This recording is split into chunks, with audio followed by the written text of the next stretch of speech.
down to our last 3 little sprays.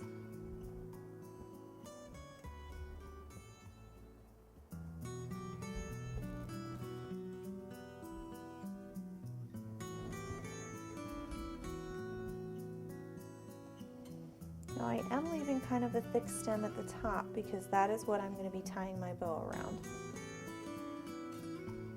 So don't worry too much about that.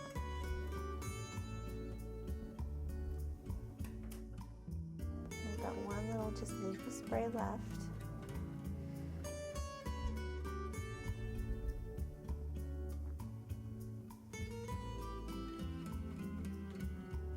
If it starts to get too heavy or you're worried about damaging it, you can wrap it this way as well.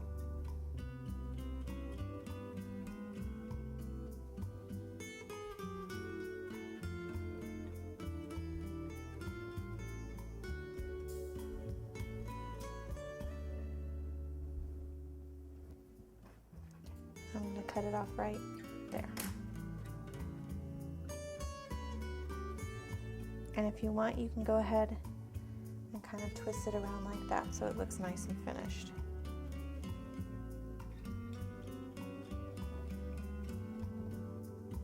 Here is our finished mistletoe spray, and it's all ready to put on our cake.